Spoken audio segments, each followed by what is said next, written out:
अगले कुछ मिनट में हम आपको ये बात डेटा के साथ प्रूफ कर देंगे। जिस सिल्वर को हम अभी 1,30,000 की रेंज में देख रहे हैं, ये सिर्फ 6 महीने का गेम है। सिल्वर या गोल्ड में से कौन है मार्केट का अगला मल्टीबैगर, इसके ऊपर एक डिटेल्ड वीडियो अलग से बनाएंगे, बट इस वीडियो में फोकस करते हैं सिर्फ और सिर्फ सिल्वर के ऊपर।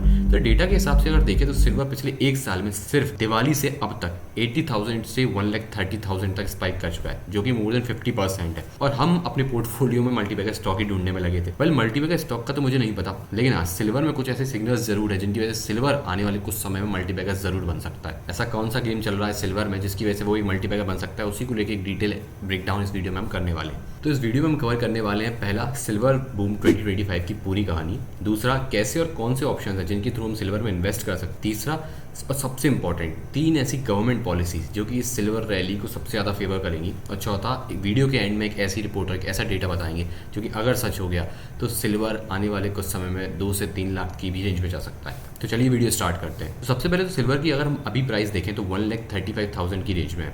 ईयर ऑन ईयर बेसिस पे देखें तो सितंबर 2024 से सिल्वर 85,000 की रेंज से बढ़कर 1,35,000 की रेंज पे, यानी कि लगभग 58% स्पाइक कर चुका है। कमेंट बॉक्स में बताया अगर आपका कोई स्टॉक अपने पोर्टफोलियो से इतना ज़्यादा बढ़ा है पिछले कुछ समय में। अच्छा, अगर सिल्वर की इस रैली पे ज़्यादा खुश होने की जरूरत इसलिए नहीं है हमें, क्योंकि ये सिर्फ एक ट्रेलर है, पिक्चर अभी मेन बाकी है। कुछ एक फैक्ट से सबसे पहले वीडियो को स्टार्ट करते हैं। तो इंडिया में अगर देखें तो 85% सिल्वर इंपोर्ट होता है, मतलब केवल 10 to 15% सिल्वर हम खुद प्रोड्यूस करते हैं। बट ये 10 to 15% सिर्फ कंजम्पशन में ही चला जाता है, जो कि कंजम्पशन में ही चला जाता है। और हमारा जो कंजम्पशन है वो नेचुरली बढ़ने ही वाला है। ये तो हुए नंबर्स जो कि सिर्फ सरफेस लेवल की कवर स्टोरी को बताते हैं।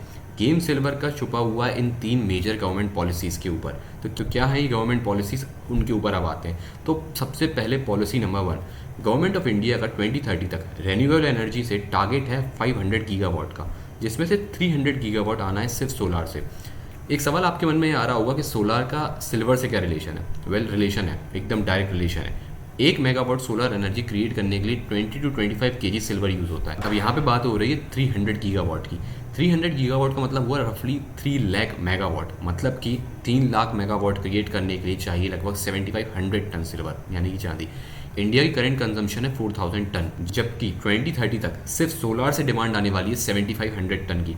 मतलब कि कितना ज़्यादा डिमांड सिल्वर में सिर्फ सोलार सेक्टर से आने वाला है। अभी तो रुकिए, अब आते हैं पॉलिसी नंबर 2 पे, जिसका इम्पैक्ट और भी ज़्यादा हो सकता है। तो पॉलिसी नंबर 2 है सेमीकंडक्टर्स।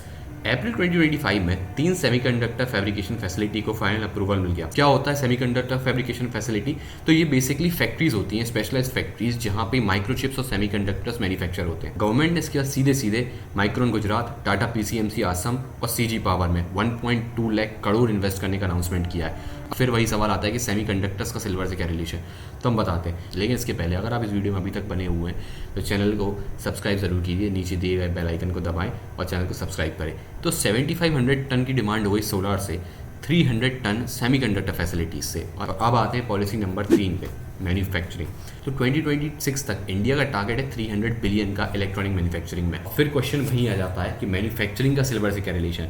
ये जो स्मार्टफोन्स हम यूज़ करते हैं इसमें 200 से 300 मिलीग्राम सिल्वर यूज़ होता है, और लैपटॉप में 500 से 1000। इसके अलावा इलेक्ट्रिक व्हीकल्स, एलईडी लाइट्स, इन सब में सिल्वर का यूज़ होता है। पूरा अगर मिला के देखें तो 7500 टन सोलार से 300 टन सेमीकंडक्टर्स और कम से कम 1000 टन मैन्युफैक्चरिंग, ये है सिल्वर की आने वाले 3 से 4 साल की डिमांड। और करेंट कंजम्पशन है 4000 टन। अब तक आपको पिक्चर काफ़ी ज़्यादा क्लियर दिखने लगी होगी, लेकिन अभी भी इंटरवल है। सबसे मेन क्वेश्चन यहाँ पे ये रेज होता है कि जैसे जैसे किसी चीज़ की डिमांड बढ़ती है उस तरीके से उसकी सप्लाई भी बढ़ती जाती है। लेकिन क्या सिल्वर में ऐसा है? बिल्कुल नहीं। सिल्वर की जैसे जैसे डिमांड बढ़ रही है, सप्लाई नहीं बढ़ रही। तो जैसा कि हमने आपको वीडियो में शुरुआत में ही बताया था कि इंडिया में 85% सिल्वर इंपोर्ट होता है और 15% हम खुद मैन्युफैक्चर करते हैं। 4000 टन का 15% हुआ 600 टन। अब हम मेजरली इंपोर्ट करते हैं पेरू से, मैक्सिको से और चाइना से। अब इंडिया एकदम से अपना इंपोर्ट रोक कर मैन्युफैक्चरिंग तो बढ़ा नहीं सकता है, और आते हैं सिल्वर की डिमांड बढ़, तो डिमांड बढ़ रही है और सप्लाई एक्सपोनेंशियली ग्रो नहीं कर रही। तो क्या होगा इसमें सिल्वर की प्राइस का? Sky rocket. एक सिंपल मैथ्स लगाओ, 9000 ton additional demand, 4000 ton current consumption, मतलब 120% का इंक्रीज इन डिमांड। अगर आप हिस्टोरिकली देखें तो किसी भी चीज़ में अगर 10% भी डिमांड बढ़ती है तो उसकी प्राइस 15 to 20% तक बढ़ सकती है। और यहाँ पे हम बात कर रहे हैं 120% इंक्रीज़ की, यानी कि 200% इंक्रीमेंट भी हो सकता है सिल्वर की प्राइस में। अब आप कमेंट बॉक्स में बताएं कि सिल्वर कहाँ होगा 2030 में। वीडियो में यहाँ तक अभी आप आ गए हैं और आप कन्विंस हो चुके हैं सिल्वर में इन्वेस्ट करने के लिए, तो रुकिए, अब सबसे मेन चीज़ पर आते हैं कि कैसे इन्वेस्ट करना है। क्या क्या ऑप्शंस अवेलेबल हैं और कौन सा ऑप्शन बेस्ट है, इसके ऊपर भी हम एक डिटेल ब्रेकडाउन कर लेते हैं। सबसे पहले सबसे सिंपलेस्ट और कॉमन ऑप्शन फिजिकल सिल्वर, लेकिन इसमें बहुत सारे क्वेश्चंस भी रेज हो जाते हैं, जैसे कि स्टोरेज की प्रॉब्लम, मेकिंग के चार्जेस, क्वालिटी इशूज़।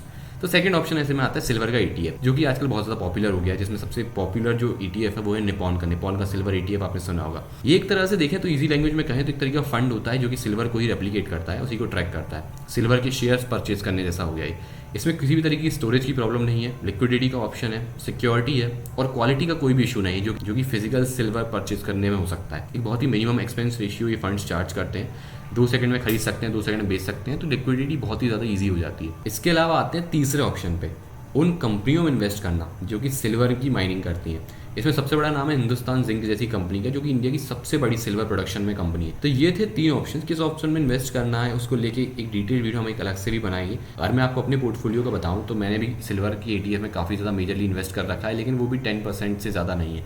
देखिए रिस्क हर चीज़ में होती है, सिल्वर में भी है। अगर सिल्वर की सप्लाई बढ़ जाती है या इलेक्ट्रिक व्हीकल्स और सेमीकंडक्टर्स के लिए कोई दूसरा मेटल मिल जाता है, कोई दूसरा ऑल्टरनेटिव मिल जाता है, तो हो सकता है कि इसकी डिमांड में कमी भी आ जाए। हालांकि ऐसा होना मुश्किल है, क्योंकि एकदम से कोई ऐसा मेटल डिस्कवर तो होगा नहीं। इसलिए मैं ये कहूँगा कि बहुत ज़्यादा एग्रेसिवली इन्वेस्ट ना करें। अगर आपको इन्वेस्ट करना भी है तो अपने पोर्टफोलियो का 10 to 20% ही करें मैक्सिमम। ETF में आप SIP भी कर सकते हैं, SIP के थ्रू सिल्वर ETF में जिस तरीके से म्यूचुअल फंड्स में करते हैं उस तरीके से इन्वेस्ट भी कर सकते हैं, बहुत ज़्यादा वॉलेटाइल भी रहती है। अगर आप सिल्वर का 20 ईयर चार्ट देखें तो आप ये पाएंगे कि सिल्वर की प्राइस बहुत ज़्यादा फ्लक्चुएट होती है, बहुत ज़्यादा वॉलेटाइल भी रहती है, इसलिए बहुत एग्रेसिवली इन्वेस्ट नहीं करें। तो वीडियो में हमने बेसिकली कवर किया उन सारे फैक्टर्स को जो कि सिल्वर को एक बड़ा मल्टीप्लायर बना सकते हैं। इन शॉर्ट हमने बात की सिल्वर की डिमांड की, मल्टीपल सेक्टर्स जो कि बढ़ने वाले हैं, जो कि सिल्वर की रैली को बहुत ज़्यादा पुश कर सकते हैं और बहुत ही ज़्यादा पॉजिटिव सिग्नल बताते हैं। फिर भी हम ये कहेंगे अपनी खुद की रिसर्च करिए। मैं खुद जाके बहुत सारे सिल्वर के ज्वेलर्स से जाके बात करी जो हमारी फैमिली में थे और रिलेशंस में थे, और उन सबसे पूछा तो सबके काफ़ी ज़्यादा मिक्स्ड ओपिनियंस रहते हैं। इस तरीके से मैं चाहूँगा आप भी अपनी खुद की रिसर्च करें, उसके बाद आपको जो भी ऑप्शन चाहे वो ETF हो या फिजिकल सिल्वर जो भी ठीक लगे उसमें करें। पूरा एक साथ ना डालें और बहुत एग्रेसिवली नहीं डालें, यही मेरी एडवाइस होगी। इस वीडियो ने अगर आपको कोई भी वैल्यू प्रोवाइड की हो